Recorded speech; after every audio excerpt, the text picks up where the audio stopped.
Oh, the Lord's peace be with you. I hope today finds you well. I'm Pastor Hamon, and this is a message in 5 minutes, all right? All right, yesterday we talked about integrity. Yes is yes, and no is no. Today we're going to speak about courage. We go into the book of Joshua, chapter 1, verse 9, and it reads, Have I not commanded you, be strong and courageous. Do not be frightened, and do not be dismayed, for the Lord your God is with you wherever you go. I have a head cold, so if I sound a little nasal, hang in there. So he's talking to Joshua after Moses passed away. Excuse me, coffee.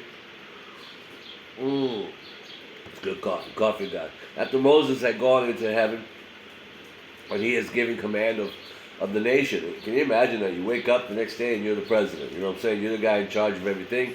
You got to run the show, and you got to take care of 1 million people. So it's not easy. It can't be easy. Right? But God tells me you need to be courageous. Be courageous and know that I'm always there. Now let's look at the word courageous. The word courageous, and I'm going to see if I can pull this up or not, because the word courageous,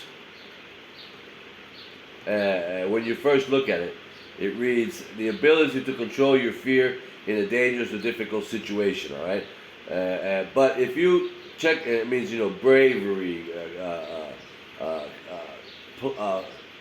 guts. You know what I'm saying? Heroism, that kind of thing. But if you check a little longer, it reads courage is have the courage of your convictions, to be brave and confident enough to do what you believe is true, all right? Which goes back to the integrity yesterday of the 3 young men who kept their integrity, did what they believed which was not to bow before the idols of the world, and of course it cost them in the fire. And they also had courage. If you notice, I'm going to do integrity, courage, and one more tomorrow, and then I'll put them all together. Is that cool?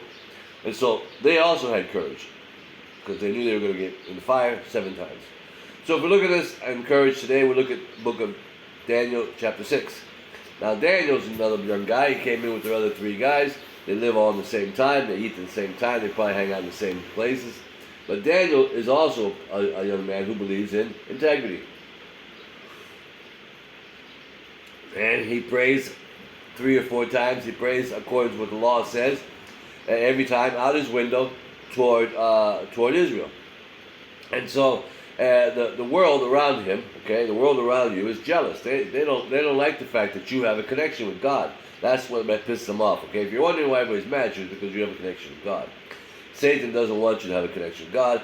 So anybody that has a connection with God, he rallies those that don't have connection with God against you. So this is what happens to Daniel. They all start getting against him, and they convince the king to make laws. Understand that it's okay. You can't do this. You can kill babies. You can do this. You can cut off parts of your body and think you're something you're not. But oh no, you can't pray. So sound familiar? It's the world we live in today. And so Daniel continues to pray. Why? Number one, he has integrity. He believes what he believes. His yes is yes, and his no is no. And he has courage, because the punishment of this is the lion's den. Well, they rat him out. Like everything's happening today, the evil rats you out. Oh, so-and-so is praying. And by the way, it's the way it's going to get worse. In London, a man was arrested in his home 3 days later for preaching the word of God in a bar. Okay, they came to his house 3 days later and said, "Oh no, we heard you mention Jesus in a bar." Ridiculous. So they're going to come after you. So they came after him. They convinced the king, no, remember, it's against the law. They're not allowed to pray. He's not allowed to pray. And he's up there praying right now. You go get him. And the king, of course, because he has to obey by the commands that they make, and goes and gets Daniel. Now they take Daniel down to the lion's den. They put him in there with a bunch of lions, and they close the stone behind him. The king, though, he had a soft heart for Daniel. And he fretted the whole night. It bothered him the whole night that Daniel was down there. So finally he goes down, he opens the den, he calls out, Daniel, are you okay? Has your God protected you? Because he knew Daniel's faith.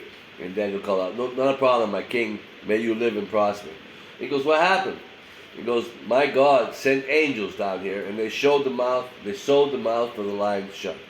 Number 2, same as yesterday. God arrives, God sends his representatives, God is with you, he never leaves you. He stayed in there with them. The angels took care of business and stayed with him the whole night until the gate was open. God is with you. He's going to be there with you. He'll always be with you until the gate of freedom is open. God bless. Have a good day.